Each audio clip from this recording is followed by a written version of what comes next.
আসসালামু আলাইকুম সবাইকে। সবাই কেমন আছেন? আশা করি সবাই অনেক ভালো আছেন। ঘুম থেকে ওঠার পরে শুনতেছি যে হিরো আলম নাকি অ্যারেস্ট হয়েছে। তো হিরো আলমকে আসলে প্রথম রোজাটাতে না নিলেও পারতেন, কারণ হচ্ছে যে প্রথম রোজা আর সবাই একসাথে কাটাতো, আর উনি নাকি বাসায় গেছে, ওনার মেয়ে অসুস্থ। তো এই জন্য বলি হয়তো বা প্রথম রোজাটা ওইখানে যদি করতে পারতো ভালো হতো। আর যত রকমই হোক, আমি ওনার একজন আর্টিস্ট।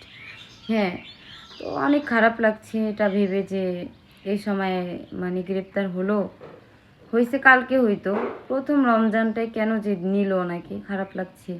আমরা সবাই থাকছি, হ্যাঁ, আমরা সবাই রমজানে আনন্দ করছি, কিন্তু উনি মানে কষ্ট হচ্ছে নিজের কাছে, এটা আসলে মানা গেল না। কি বলবো, মানে প্রচণ্ড খারাপ লাগছে। আজ আমরা সবাই রোজা রেখেছি, কিন্তু মানে মনকে বোঝাতে পারতেছি না, অনেক খারাপ লাগতেছে। তাই আসলে ভাবলাম তোমাদের সাথেও শেয়ার করি। প্রচণ্ড খারাপ লাগছে যে কি বলবো, মানে বলার কোনো ভাষা খুঁজে পাচ্ছি না। তবে হ্যাঁ, উনি অনেক ভালো মানুষ। হয়তো বা একটু দুষ্টামি ফাইজলামি বা একটু চিল্লাচিল্লি করে, কাছের মানুষদেরকেই করে, তাছাড়া হচ্ছে অন্য কাউকে করবে না। উনি যাকে ভালোবাসবে তাকে গালাগালি করবে, তাছাড়া উনি এরকম নয়। উনি আসলে অনেক বেস্ট। এটা আমরা কাজ করেছি, আমরা আসলে ভালো বুঝি। তো যাই হোক, হিরো আলমের জন্য সবাই দোয়া করবেন যেন সে তাড়াতাড়ি আমাদের মাঝে আবার তাড়াতাড়ি চলে আসে। তো সবাই ভালো থাকবেন, টাটা।